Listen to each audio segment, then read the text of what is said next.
Hey, Angelo. Hey, Tony. Hey, good I, morning. I last time I talked to you was about 7 months ago, to July. I had a pretty major shift and felt great for about a week, and I was like falling down the stairs. Um, in the sense of, yeah, all that stuff I've been running from, I couldn't run anymore, and it all started coming back.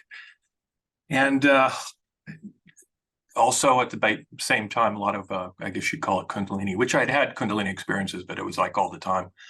And I started doing some TRE, and um, I've been basically sitting for like 3 days, 4 days a week for a couple hours, just being with it in the body.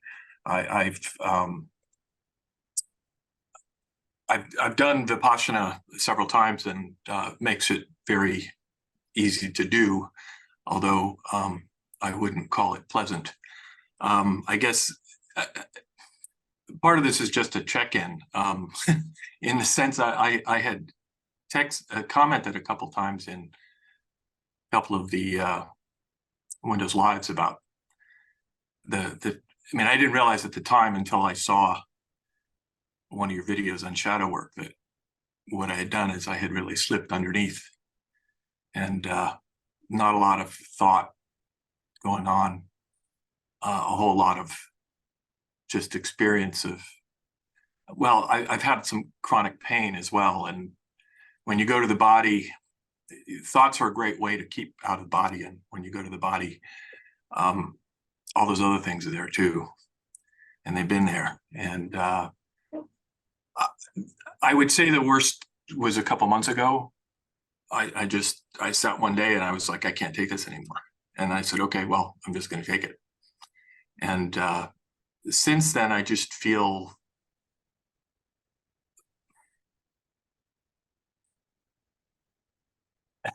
I feel like there's the light at the end of the tunnel, which I'm hoping isn't a train coming the other way. So I'm just kind of, and I love what Tony's been saying. I mean, yes, everything's somatic. I mean, it just I've spent my entire life thinking, and now it's just in the body. And I guess my question is, how long does this last? I mean, Oh, is it? Go ahead. I was just going to say, Tony may have something to say for you. I definitely understand the question. So what if I told you it's forever? You can't get out of it. It will always come back or come up because it's like what you are, right? Just like I was saying to the last girl when I was talking about wanting that saying no to the experience. It's like saying that's like, how long is that going to last? And I'm not making fun of you in any way. I did that all the time, all the time. But saying that there's a subtle no there to the experience that's happening right now. So when the bad is up there and it's happening, it's like, oh, how long is this going to last? How long do I have to go through this? That's all a thought, and all that suffering is happening like right now. It's that thought that's making you suffer. You're feeling it right now. And then like, when is it going to end is a future thought, but that thought's happening right now. And you're believing that thought. So there's all this suffering coming up, right? So you're resisting now experience. So you're saying no to it. And then like, you know, I used to go through these periods about a year and a half ago where I would have these like weeks or 2 week period where it was like the suffering of the world energetically. It was just so heavy and hard and just sucked. It sucked. And then it would go away. It was like a storm. It was like conditions would form, and it would be like Category 5 hurricane, and then it would dissipate, and then it would be beautiful, and I would have like the greatest flow, and it was like no resistance to life, and I was like, hey, I'm doing all right. I fixed it. It's all good, And then it would come back again, and then about 2 weeks later, it happened so much that I would talk to Angela about this. It happened so much that it felt like, like when you're somewhere and you feel a storm start brewing, and then energetically in the air you can feel it. The temperature changes, and and then and it's going to rain, or it's going to the hurricane's coming, or snows. You feel it in the air. It's like an electricity in the air, and you think, oh, it's going to snow today. It felt like that with emotions. I could feel the storm, and I knew like 2 days in advance I'd feel like a little creep, and then the storm, that category 5 suffering, would come back in, and I'd be like, huh. And I'd be like, when is this going to end? And how long is this going to last? And then when it would go away, and then the immense flow would come back in, I'd be like, all right, it's done. It's not coming back anymore. And it kind of felt like it beat me over the head until I accepted yes. Like I stopped resisting it, stopped saying no, because most of the suffering in those experiences is the no. Because it's like when you say no to that, it's like sandpaper rubbing up against itself, and it makes it so much worse. But if you can get to that yes and accept it and just say, whatever is happening right now is what it is, then it cuts off. I mean, it literally right then will cut off like 20% of that suffering in the moment. And it gives you just enough space to relax a little bit. And, you start to feel it. And then, it's like you are the storm and you are the flow, and it's not being done to you. It is you. And when it fully accepted, and you dive deeper and deeper, and then you become that, and then it's just different. It's not even the same thing that it was. And for right now, things are kind of even out both ways for me. So it could come back, but it's okay. It's like it's just, you just kind of have to look out for that no, saying no to experience, and not let that resistance build, because the resistance is most of the suffering. Yeah, in right after Thanksgiving, I kind of mentioned I had a day that just was awful, and it was no, and then I just said yes, and that it has been a huge turning point for me, because I realized that I didn't think I could take it, and I realized I could. And what you said is kind of my assumption, that it's just going to keep, it's the no. And I was just hoping maybe there was something else. But that said, I mean, the other thing was, I kind of fell under the water, and I'm like, well, okay, I can do this for a few weeks. But after several months, and realizing that, no, being present is being present. And I'm really noticing now how much I was using my thoughts to stay away from that. And in fact, a lot of my friends have been like, what is up with you? Because I don't talk as much, because I'm just trying to feel this situation, feel the room, as it were, feel my thoughts, feel what I'm saying, what other people are saying. And it gets very subtle, which also, when you have some chronic pains, then, I mean, it's just all right there all the time. And it's taking a while to get used to. I guess is where I'm at. So there's not really a question. It's just more I wanted to make sure I wasn't doing something.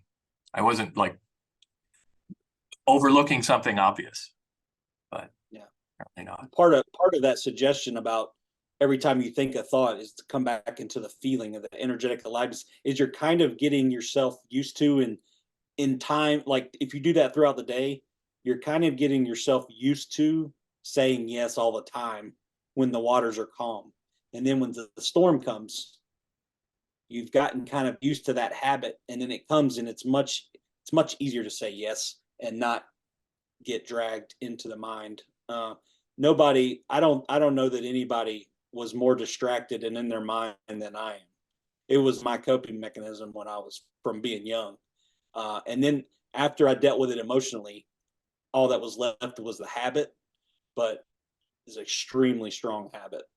And well, yeah, the habit, I agree with that. I mean, that's what it feels like at this point. It's just, and you talk about this, it's like, yeah, I can feel the storm coming, and I can, it's like, well, I'm just gonna have to go through it. I can't, because I used to do anything I could to avoid it, and now it's like, no, actually, now it's more like, okay, bring it on, let's get it over with. But it is, the habit is really strong. In fact, that's kind of, you go and you have this amazing shift in experience and experiencing what I am. And it's like, okay, I don't need that. And yet the habit of just no, the habit of no is so strong. So thanks, Tony. I really appreciate it. You're welcome. I don't have anything to add.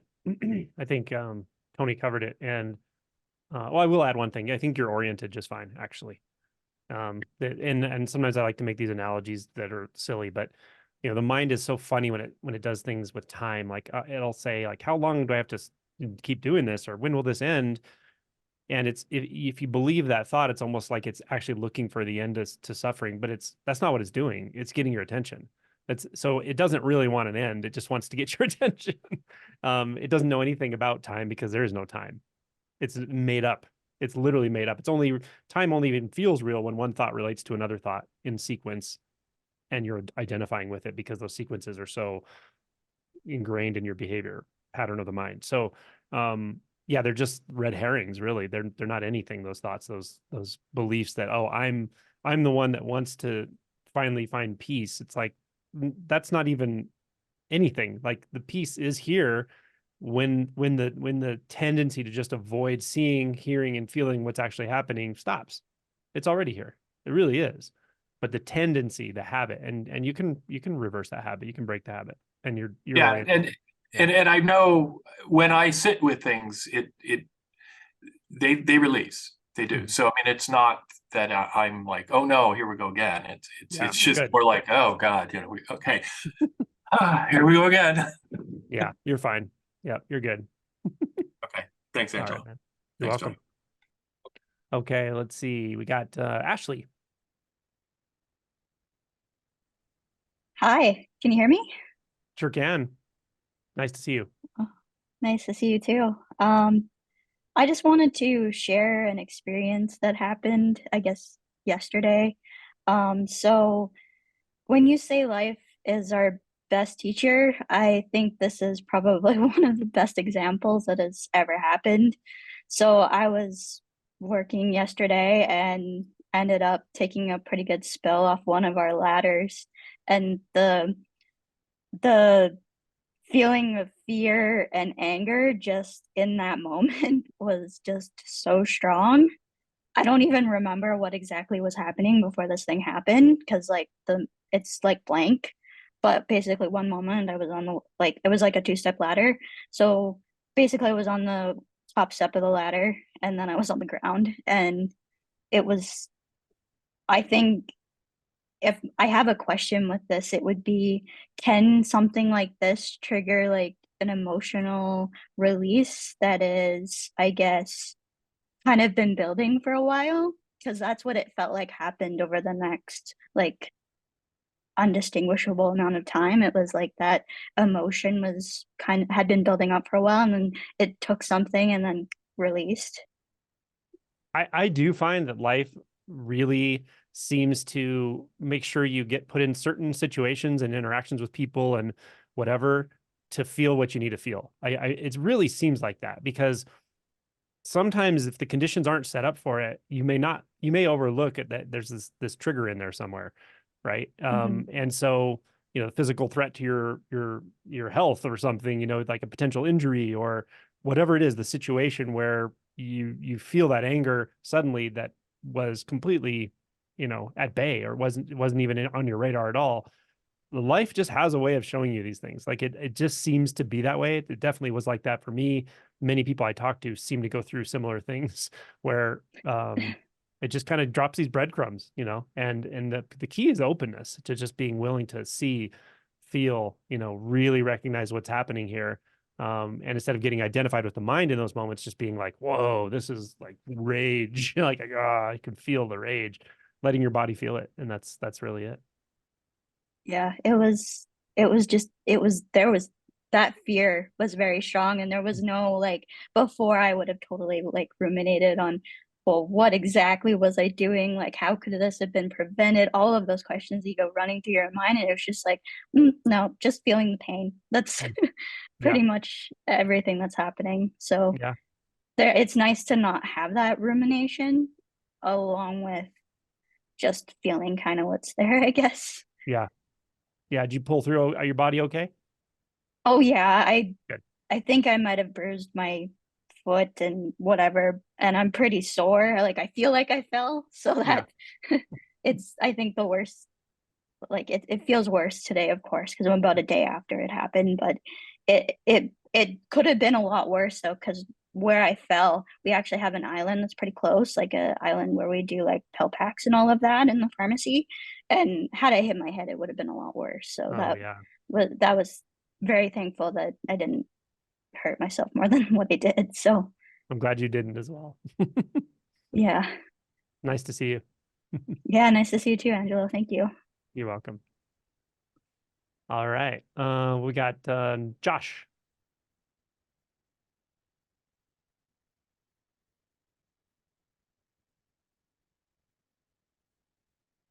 Hey, Angelo. Thank you Hey, for buddy. taking the question. Hey, I have a question on choice and like what is choice? I'm not 100% sure what my question is, but in the past, I used to put a lot of pressure on myself to like make the right choice, a lot of self-judgment, a lot of self-doubt. And lately, I've been able to separate that part of the mind and just watch it, and then move forward without so much like pressure and like all the emotions attached to it. So I'm kind of like wondering, like, is there a choice? Is there such thing as like living in alignment? Um, Something like that. But I've been sitting on this question for a while, and I can't seem to put actual words to the question. Yeah. I mean, I can just give you a couple of my own reflections. One is, I would say there is a sort of alignment, but it's not in the way we talk about with thoughts and choice. It's not like that. There's an alignment with the synchronicity or the natural flow of life. And that alignment only really comes when the mitigating experience of self is out of the way. Then it's all this stuff is very obvious. These questions don't come up. It's just really obvious. But there is a sort of alignment to something maybe almost called like intuition. But the other part of it I will say is like, I would say people who know me well, like see me in like day-to-day life, whatever, probably would think I'm reasonably decisive. I don't second guess things. I kind of just do what I do and move forward with things and don't, and things seem to work well. And I also can be pretty, I can get a lot done, like sometimes when I just need to. And myself, I can reflect on it and see too that like that the way it is for me now in comparison to what it was like say 25 years ago or whatever is night and day. In the past, I would have really believed in choice and I would have beat myself up over making the right choice and comparing possible answers and all this stuff going on in my mind. Now I can see that even though that was happening, the quote unquote choice that would be made, which wasn't made by an individual separate self because there isn't one, was already there. It was just going to happen. But the mind, static in the mind, is all about the emotion of fear of making the wrong choice, fear of doing the wrong thing, fear of everything. And that's where all that comes in, all that static. And that's what's not here now. Now it's like very obvious what to do. I don't know why. I just know what to do. I know, and I don't even think about I know what to do here. I don't think about it as a choice. There's just a flow of experience. But I would say for me, the choices seem to be better made now. No deliberation. I trust I trust what happens. I trust the flow of experience, and choice is really only a retrospective, reflective thought. That's my experience. I would say that when I try not to choose, things also work out a lot better. Yep. So it's like there's like this, like you said, like the static, and I can hear it, and the mind is like going back and forth, and I'm just going to be like, all right, well, it's this, and then Yep. I go in that direction, and things seem to be moving a lot easier, a lot smoother. I'm Beautiful. wondering if there's any further like inquiry or way to orient to this, and I don't know if there's a progression to this or just I think it will deepen and clarify till there isn't even a sense that there was a choice to begin with. But the only thing I was going to say is if you feel in your head about anything, like if the choice is a quote unquote bigger choice or more a choice with more gravity, say, and you do tend to get up in the mind about it, I would look for the emotion. What is the emotion that I'm experiencing right now? And you'll find it.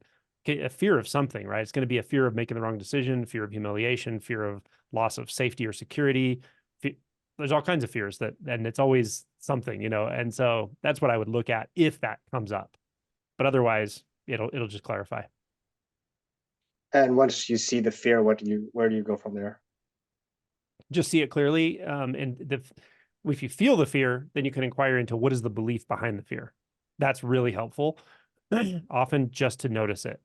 Oh, I have this belief that if I make this choice, and sometimes it'll bring you back to like a childhood event or something, like a really sentinel experience that can really unlock things. But a lot of the time it's just, oh, one more belief. And as the belief gets recognized as such and the emotion gets felt as such, then you don't get into that weird place where it's just like a slingshot effect up into your mind. You don't even know what happened because it happened so fast. Then you have much more access to just dropping into the sensation field, the energy field. Is it helpful to question the belief, like, oh, here's a belief about failure? Well, do I really believe that? Of course I don't believe that. What could I believe instead? I'll believe something positive. Is that helpful? I wouldn't necessarily try to replace the belief. I don't usually talk about that, doing that necessarily, because I just found you don't need to actually. What's revealed when you get rid of essentially the tendency to identify with any belief, what gets revealed is so surprising and so enjoyable that I wouldn't take the time to try to structure other beliefs, because it's what happens when you disidentify from beliefs that is so astounding, actually. The really fundamental beliefs. Yeah. Thank you so much. I'm going to work with that. Sure. What you got, Tony? Angela's got a lot more experience and clarity with this, but I'll give it my best shot. It's like watching a football game and your mind is the commentator in the stands who's not playing but wants to comment one moment after something happens and pretend like it's in control over what's happening and can control the game. And yeah, you're right. When the more you are out of the way, the smoother it goes, because it's going to go where it's going anyway. And you know, but you have right now you have the belief in the commentator. You are the commentator, but the game is still going on. The good thing is you're not the commentator. You're the game. Commentator is apparition, like I said in the interview. And apparition is beautiful. It's great, but it's just along for the ride, you know. And just on a technical level, I would just say just test it out in like self-inquiry during the day, and you could do it all day. When you're walking, you'd be like, am I moving this body? Am I really? And your mind's going to go, yeah, I'm moving the body. But really look at it. Are you walking, or is it just walking by itself? Are you driving your car, or is it just driving the car and you're kind of watching? Or, you know, but the most important thing I think in this situation is the clear seeing. It's like when I talked about it in the interview with the apparition, is I saw all the power was in the clear seeing. You don't have to do anything. Anything that you want to do is the mind wanting to control the experience. So your best weapon is just looking as closely and carefully as you can in practice, in inquiry. Any moment you have, you know, you're serious about, you know, doing this, and you know, I'd stand in the checkout line and just stare at experience, and I would watch other people's beliefs, and I would watch my own, and I would watch, you know, what I would do, and you know, what the mind would say about what was happening, and you know, if that was helping or not. And just the best, one of the best things I discovered about this is you don't have to do shit. Doing stuff is like the mind moving away from this to control the experience. And if you go, hey, you're moving away, you're trying to control, and you come right back to this and just stay with that sort of clear seeing, it'll chop its head off. You don't have to do nothing.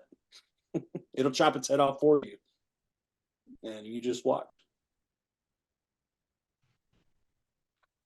Awesome, Tony. Thank you for that too. Welcome. Okay, we've got I think Michael's had his hand up. Oh, I'm sorry. Mikhail? I may be saying that wrong. Van Haren. Yeah, hey Angelo. Can you hear me? Hey. Yes, yeah, I sure can. It's Michiel. I'm from the Netherlands, so Michiel. yes, that's Okay. it. Hey, it's really great to be able to talk to you like this. It's I'm feeling a bit nervous, but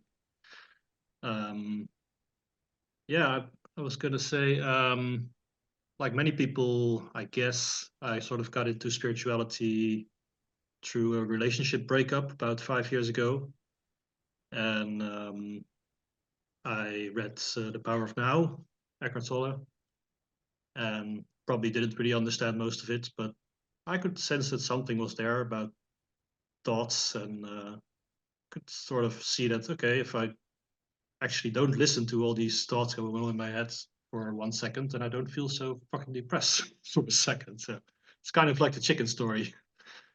But then I didn't really do anything with it for a few years, and yeah, after another recent breakup a couple of months ago, I started getting into it again, and I came across your channel on YouTube.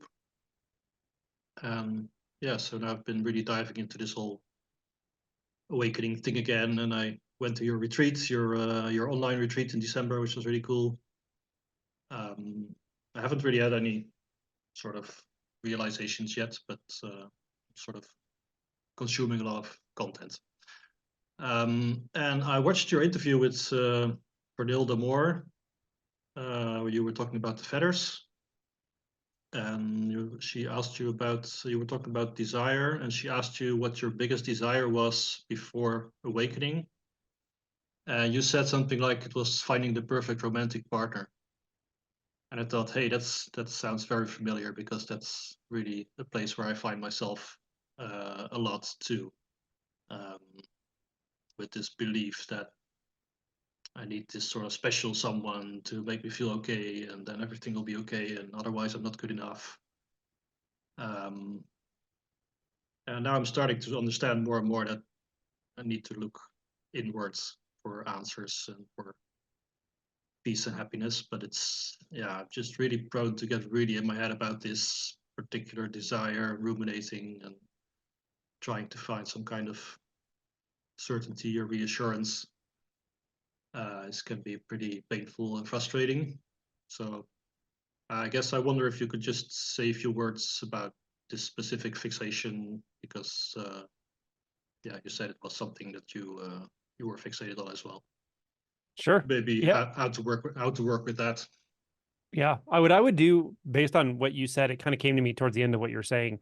What I would consider, what comes up to me as you talk about it, is looking not just in what it is you want in this setting, like meaning I want this kind of partner and this. I'm sure you have a whole idea of who would be the perfect partner for you and stuff like that, right? Or what you're attracted to, or whatever it is, what the kind of things you want to do, and what your life could look like with that person, and all of it. That's all fine, and it's usually pretty prominent in people's experience. It's not like you don't have to dig to find out that that's the big want you have in life. And many people, that's true for many, many people, of course, probably most, to some degree or another. So, but what I would suggest is looking at, inquiring into, and you could do it through writing, you could do it through just asking the question, you can do it relationally with another person or a group or anything, or a therapist, but looking into what it is you really want to get out of that. What do you think it's going to give you? This is it can be a hard question to ask, because part of us doesn't want to look that closely at it, but and we're not used to that. We're used to using our mind as fantasy. So a lot of this is fantasy stuff. We're using the fantasy of the mind because it feels good to think certain thoughts. We use that as a sort of pacifier to actually, strangely, just avoid what's here right now. But the hooks around that are often what it is we think it'll give us, right? And noticing that we actually want that right now out of this experience. We're trying to get it out of this experience, but we're trying to get it in a very roundabout way. And then also looking at what your fears are around that. So let's say if I just never had a romantic partner from here to the rest of this life, what does that make me feel and why, right? Do you feel fear? If you feel fear, what is it? What are you afraid of? What do I really think that partner could give me right now that I don't have already? Look into it. You know, what is it we're looking for? Are we looking for validation? Are we looking for validation maybe even from our peers? in a competitive way? Are we looking for security? Are we looking for someone, you know, and really break it down, you might find like something really bizarre, like that person's job is to make me feel good all the time. Right. And is that even possible? Could that even happen? Is that even possible for any human being to do? Right. But really breaking it down in a granular way, I think can be helpful here. Yeah. That's my thought. Which Makes Tony, sense. Tony, you got anything else? Yeah. I'll tell you a real quick funny story. A few weeks back, I went to the movies with my friend. Been my friend since 7th grade, so we know each other very, very well. And he broke up with a girl. He had been going out with her about a year, and we went to the movies. He was super depressed, and he was like, "Let's go to the movies, man." And I was like, "All right, let's go."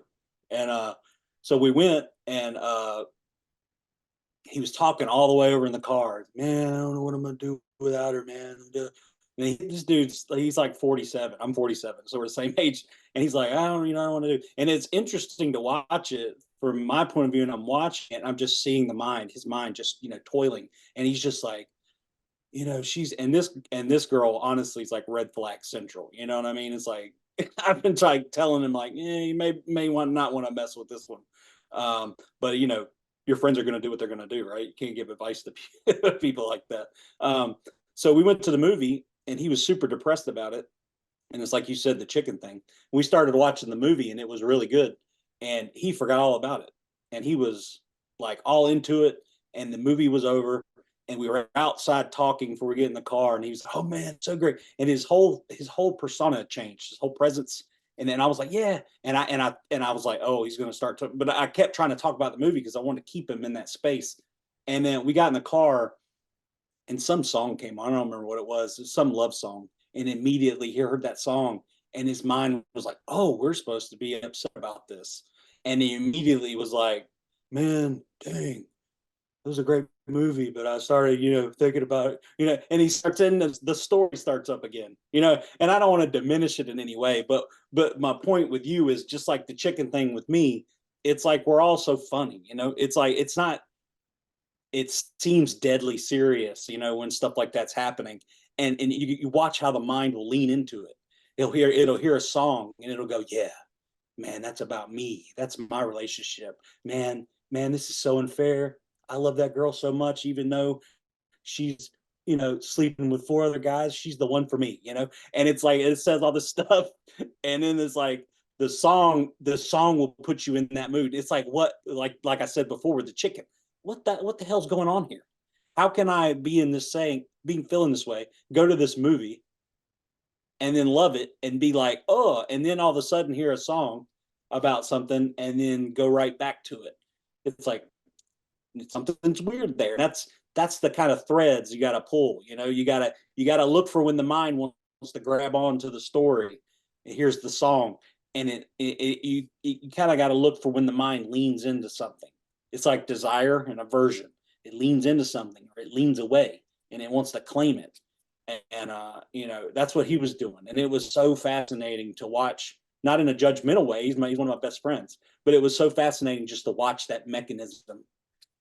I was watching his apparition, dude, go through that. But I also could see that nothing right there that was choosing it, or in that moment, the attention got directed to the movie and not to the person. And all of a sudden, he was very happy, and we were having a great, fantastic time. So that's what the practice is, man. That's the path. Seeing how empty it all is, and that it doesn't mean shit other than what you give it. Hope I'm not being too direct with y'all. I'm pretty new at this. That was great. I don't mean to be a sledgehammer. You're doing fine, man. Yeah, it's very very recognizable anyway. Like, when after the breakup, it was like depressed, but it's not like 100% all the time. And there's moments that you can still sort of, okay, I watched a funny movie and I felt great about it, and just damn, those thoughts, they can really scream at you and really convince you to, you have to think this thought. You have to think this thought. If it can disappear in a moment in a movie, or in, you know, if you were going out with her and then you broke up with her and then like you won $1 billion 3 days, you know, a couple of days later, and all of a sudden you're like, whoa, it's like, do you see how that you can see the emptiness there, it's projection, it's projecting out, and then the suffering comes back.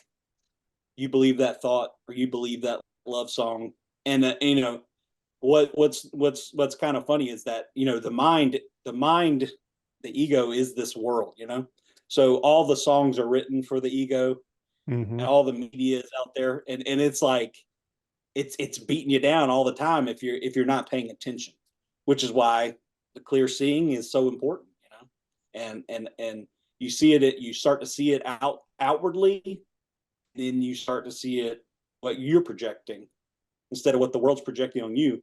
You start to see what you're projecting out in the world, and that all that power is right there, that you can drop it.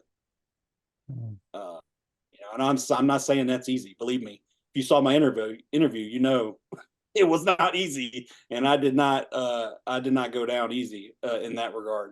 So I'm just saying, from someone who's been through the war, you know, you can drop it. Yeah, I was going to say, one thing I wanted to add for you is to look at and consider, because I remember this very clearly. For a long time, I didn't notice when, like, I noticed the conditions, like, say, whatever, something would trigger an emotion or a heady experience. So we're talking about breakups or something, right? Like, you might hear a song and you hadn't been thinking about that person, right? And all of a sudden the song comes, and if you look really closely, what's happening is there's an emotional sensation, and it's like, it's kind of revving up. It's like, it's just building a little bit, maybe because the song came on or something, but the mind will try to grab your attention before you really even notice that it's like trying to protect you from feeling that. That's how it is. But like for me, and I see this in people a lot, for a long time, they don't actually notice that the emotional feeling is revving up. They just find themselves in the story suddenly again. Like Tony was saying, like you're just fascinated with the story of the movie and talking to your buddy, and then all of a sudden, boom, the next thing, the narrative is carrying you right into that same storyline of how bad you feel, et cetera, et cetera. If you can notice that there's like a bit of a cascade, that the body's starting to feel something, and you're being protected by the mind very quickly by going back into a story about it, even about that, and you have an opportunity to go, wait a minute, it's actually a sensation. It's primarily a feeling. It's a sensation. Yeah. Being able to sort of ride that wave of sensation when there's an on-ramp to the mind, instead of going on the on-ramp. And I think that's a phase that it's like an intermediary phase in this whole process, where you can recognize the trigger, recognize what's starting to actually happen, and recognize that the mind is trying to, I might say your will is trying to use the mind as a pacifier. The mind's actually innocent. It just spits out thoughts, right? But there's something like will, there's some, you know, that's grabbing onto that thought train instead of just riding the emotion, feeling the body, even if it's rather intense. Which, when you're in new situations, it can be rather intense. If you've never really been in a relationship, and all of a sudden you're in a relationship with a great person, and, you know, connecting in ways you hadn't before, and then that ends, there's going to be some very intense emotions you haven't probably recognized before. But it's okay. Just because they're intense doesn't mean you can't embody them. You can, for sure. But the intensity will trigger the mind to go, no. We need to think our way out of this, or we need to think about this, or ruminate, or, you know, all those things that the mind thinks it's feeling. It's not actually feeling. It's distracting from feeling. So noticing the on-ramp and realizing, like, you actually do have the ability to stay with the sensations, that you have the capacity, can be helpful. Okay, thank you. Welcome. Okay, let's go to Tamiko. Oh. Hi, Angelo. Hello. Hi. Hi, Tony. Thank you so much for doing this. And I've never asked a question before, and I'm so nervous. I don't know what's going to come out, but I raised my hand. That's fine. No problem at all. Yeah. But the question that I have is, you know, it's an energetic question, right? I feel like for a number of years, there's a sense of not having edges. And like, it just feels like I'm kind of really energetically out here. And, you know, just from what I've seen in non-duality teachings and around, you know, it's like I'm aware it's like, well, it's like a thinning out of self. That's, you know, a natural state or thing. But there's always this sense in my mind of like this background thought running of, I need to be more grounded. I need to be more grounded. It's almost like this thing of, I think it's like a wish to like stuff a genie back into a bottle. And it's like, no, I can't stuff the genie back into the bottle. And it's like this feeling of, you know, kind of a thinning out, but it's kind of woven together with hypervigilance, which or anxiety and fear. So they're kind of they're together. And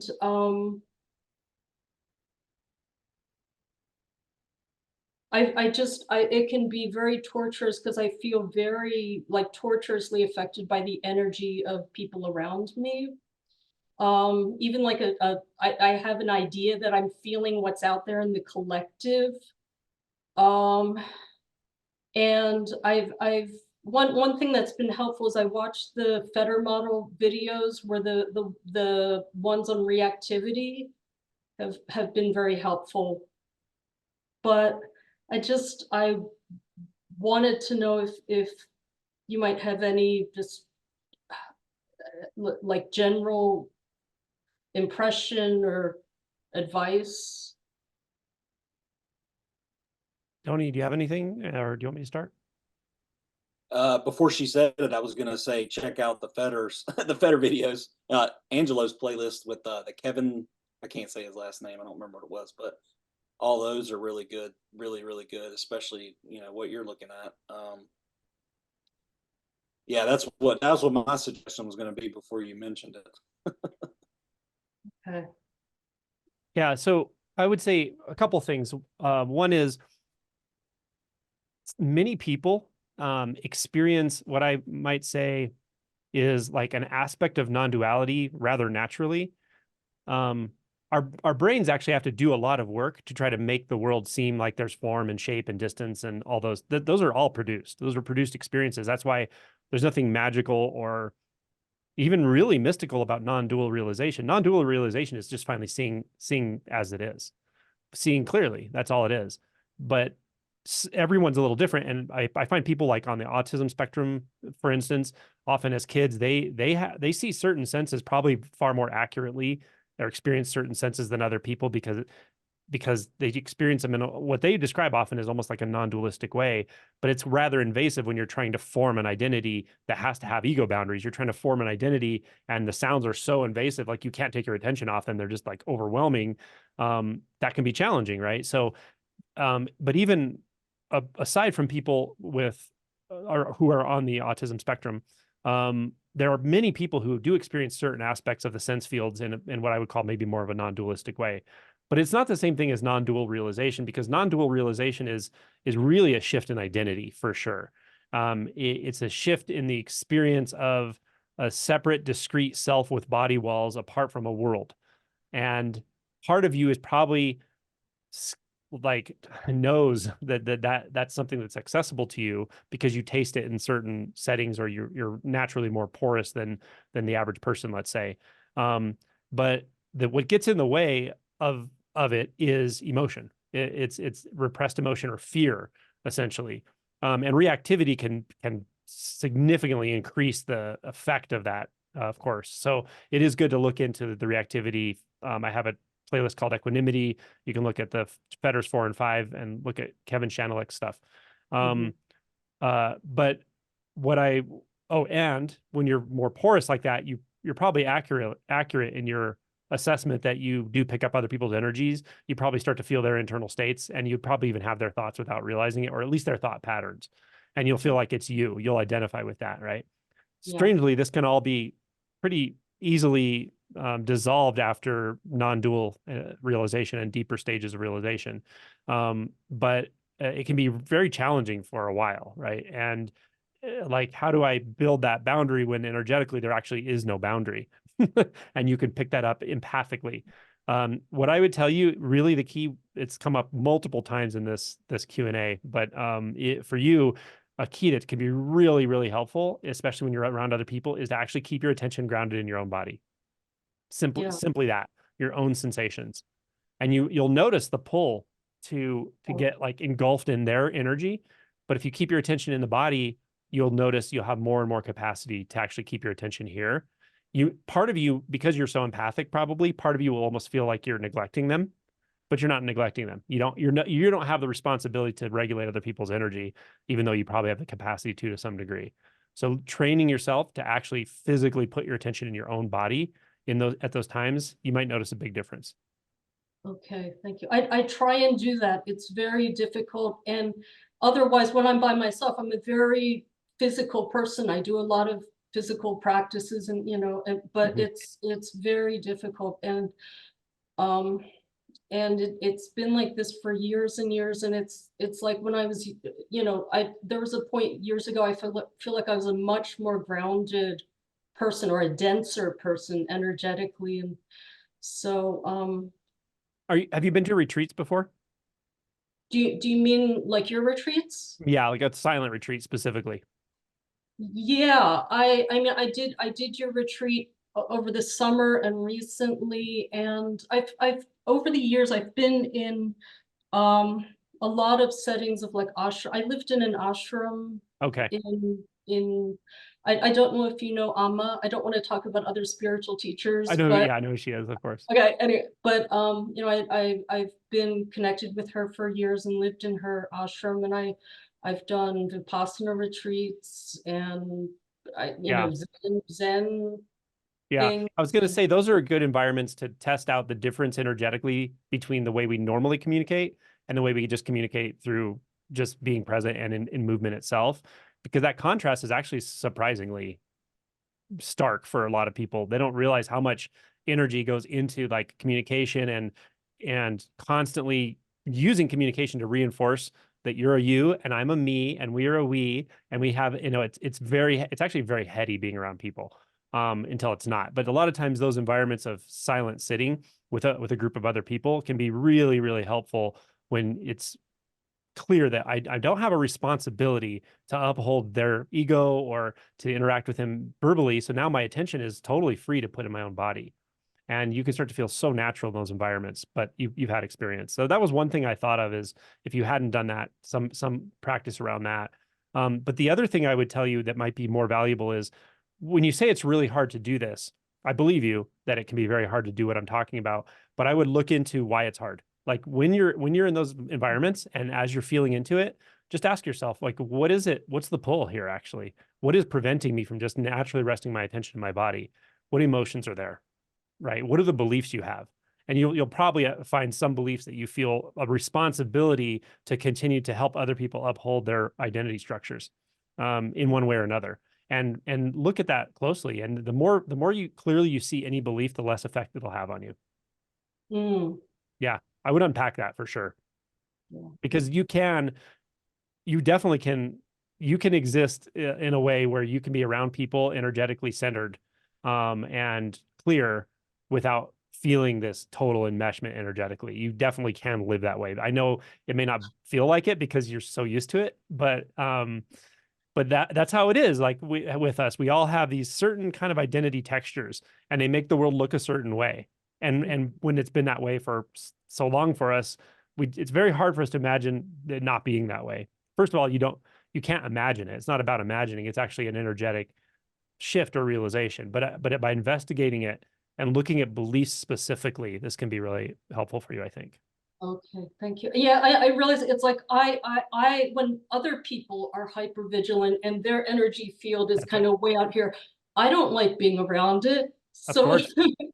You know, it's like, I Yeah. don't want to, you know, it's being like on higher alert, and it's, Mhm. I know it's, When you here's what I also found. I can't tell you how it will be for you, but this is what happened for me for sure. And actually, Amma is like a perfect example of this.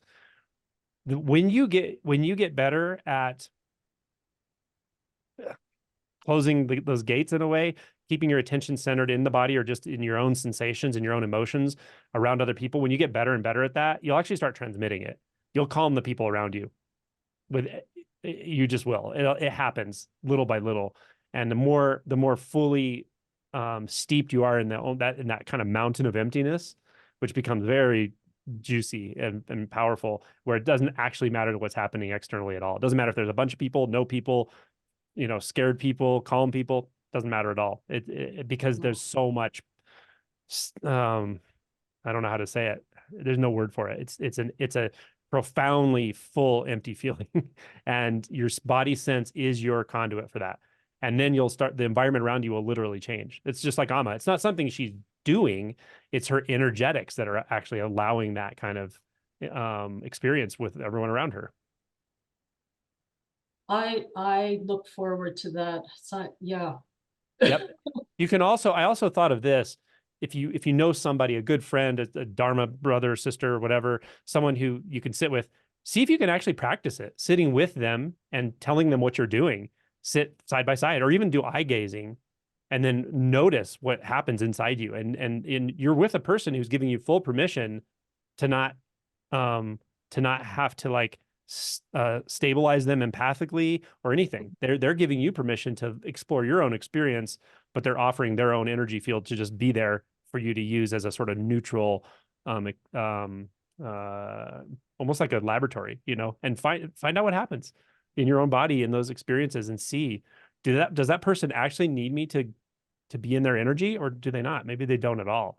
And yeah, my guess is a lot of it has to do more with less about what you're getting out of it, although there may be something there, probably more about what you believe you have to be for other people. Absolutely. Yeah, that feels accurate. Yeah. Thank you. Yeah, good luck. I want you to tell me sometime later how this exploration has gone for you. Can I say Thank something? you. Thank you. Please do. Yeah. Yeah, I wasn't quite sure at the beginning what you were asking, so I gave you kind of a shitty answer. So let me try again.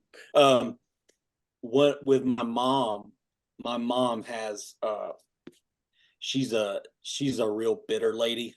She's about 70 now, and she's got a real negative mindset. And like you said, when somebody like that's around, you really feel they invade. Yeah, like he said, that you think their thoughts, you feel their feelings. So whenever she comes to visit, it's like my wife and me both are like, oh shit, you know, that's how it's been, you know, all these years. And she was supposed to come at Christmas, but she got sick, and it was like, you know, my wife almost want to throw a party because she was like, all right, we get to have Christmas without you know. And I was talking to her about that, and I was like, "You're having a thought in the future about you're suffering about something that's coming in next week, you know?" And she's like, "Yeah, I am doing that." But when after the retreat, my mom came to visit a couple weeks later after she was well, and she was here, and it was the same, you know. She's just like, she tells the same stories that's happened to her 15 years ago. I mean, it's literally like a broken record, and it happens every single time. And I can feel it, and I can feel that energy, and it's real angry, and I feel it, and it's like, ugh. But when she was here this time, it was like I would feel that energy come up, but there was no resistance, because for me, the resistance was always, she's my mom. There's a lot of shoulds and should nots beliefs in that moment about my mom, and reality, and the way the present should be, and the way the visit should be. It should be better than this. She shouldn't, you know, say all this the whole time. She should get over it by now. A lot of that. But now it's like I still feel her energy when it comes up, but it's without the should and the shouldn't beliefs, and then just letting her be as she is in her own journey, and she's here, and that energy still comes up, but then I feel it, and it almost is like it just kind of, it's not solid. It's like it kind of flows through, you feel it, but then it just keeps right on going. And it's like that Buddhist thing where like the Buddhist, somebody hands you a hot coal, it's your choice to take it or not. And if you don't, then they're the one that gets burned. It's like my mom is the one in agony, you know, not me. And then there's the question of boundaries, you know, if she you know, has a lot of anger, and it's like, there could be a point in the boundaries where her narratives is like, you got to do something about this, or I can't be around you. That could happen. It hasn't happened yet, but it could. And that's, you know, well within your rights of your boundaries just for me to say something like that if it came down to it. And she got mad about, she's always telling me I'm going to hell. She's been doing that for years, because she's one of those like super Christians, but she doesn't practice what she preaches kind of people. She loves the dogma, but she doesn't embody it in any way in real life. So it's, you know, it's kind of funny, you know. And she said something to me the other day, or when she was here visiting, we were driving down the road and my wife was sitting in the back seat, and she said something about that. You had to go to hell, and all this stuff. And she knows nothing about this. We do. She doesn't know anything about it at all. I don't tell her. It's none of her business.